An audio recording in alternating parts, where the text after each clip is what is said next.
Hey guys, how are you? So, excuse the shop. It is a mess. We've had a lot of different projects going on. We also am in the process of putting together a pergola, which I thought would be a lot easier, but it is not. And so we're almost done with that. But also, we had that big DJ console build. And so we have lots of like plywood and stuff back there that needs to be cut down. There's plywood all over the place. There's wood everywhere. I'm hoping to get to some organization soon, and maybe I'll do a video about that. But for right now, I'm doing a custom cutting board for a client of mine. She comes to me when she has fancy weddings and things. She totally trusts my judgment and lets me kind of decide on what I'm going to do. And so that allows me to be creative and find things that I like and that I'm inspired by, and then I go based off of that. So you're going to see that in this video. So let's get to it.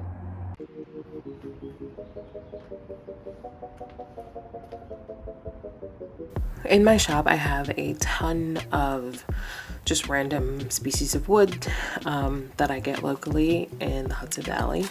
And so here I'm just trying to figure out what I'm going to use. I never typically know what I'm going to use unless it's something specific that someone asks for.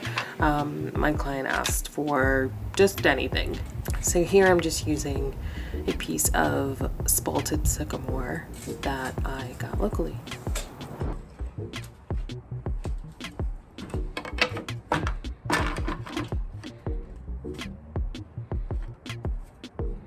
Before you do any cutting of wood, you need to make sure you use eye protection. So here I do have on my safety glasses. You don't typically want to wear gloves because those can get snagged in your saw blades and things like that, but just steer clear of your hands whenever you're doing any cutting. Instead of doing a cutting board, I decided to do this sort of a live edge charcuterie board, which I think is really nice. This is some spalted sycamore, and I have a ton of it from this local, I call her my wood lady, in Kingston, New York. So I get a lot of my woods from her, and she sources her woods from around the Hudson Valley. And so I try to go to her to like every 6 months and just get like a ton of wood. So I have a shit ton of sycamore, spalted sycamore. I also have some really good spalted maple. So I'm gonna do a lot of like charcuterie boards with that stuff. The maple I can do cutting boards with. I've decided to do this spalted sycamore live edge charcuterie board, and it's gonna be engraved and it's gonna be really nice. Welcome to SophiaMade. If you have not done so already, please like, comment, and subscribe. And stay tuned for more fun videos.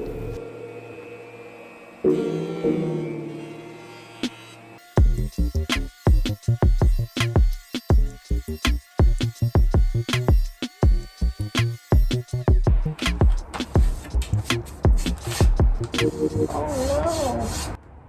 And here's where I discovered that you should never paint openly in your shop. Always cover your tools, people.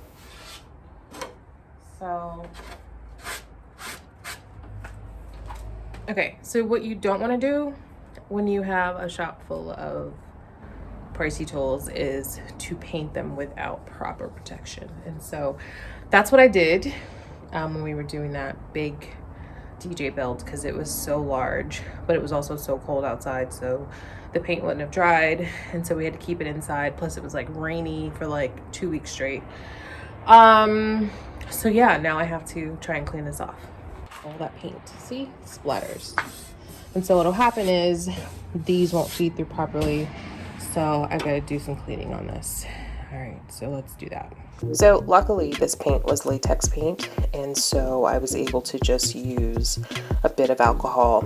And I know during this time alcohol was extremely hard to find, so what I would do is just order it anytime that I felt like it was on sale, or if it was in stock, I just kind of bought more as I went along.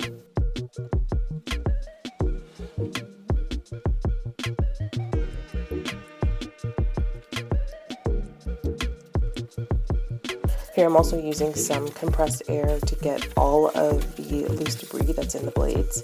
I do a really terrible job of cleaning my machines, which I'm gonna get better at, I promise. But basically I wanted to just clean the machine from top to bottom, just to make sure that I got all the debris out from the resin that I last used it for, and to get the rest of the paint up.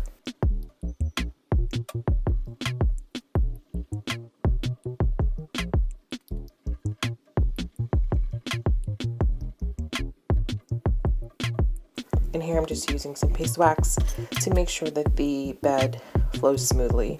So once I push the wood through, it'll be able to slide through with no issues.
Here I'm just taking off the bark of the live edge. Typically you don't have to do this if you're not working with resin, but sometimes you don't want, if you're going to put food on this, you don't want any leftover bark to end up in your food.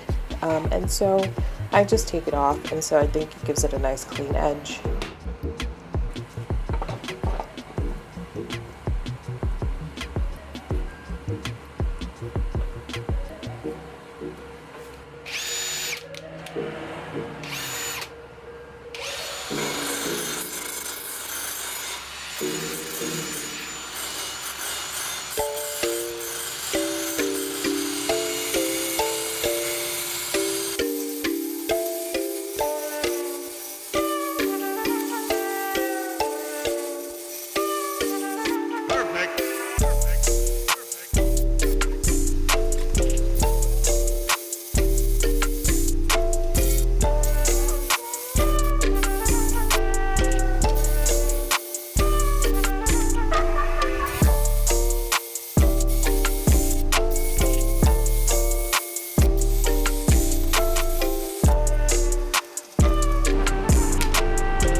So here I have a little pinhole.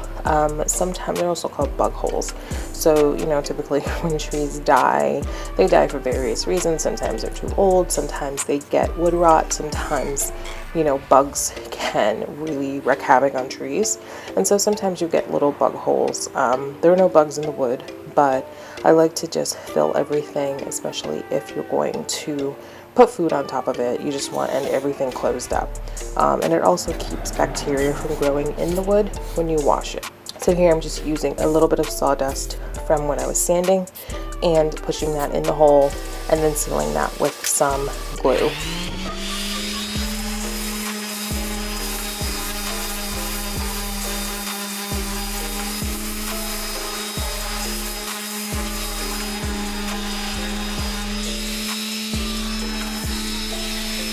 Here I'm just raising the grain, as you've seen me do in other videos.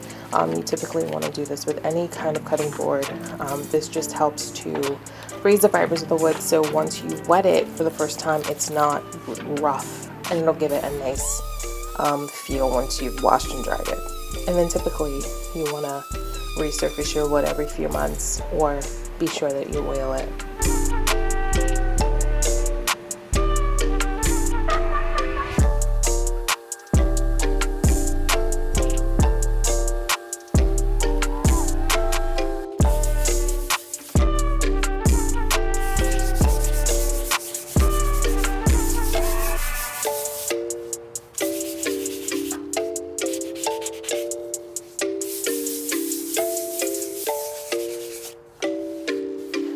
best part is always the oil.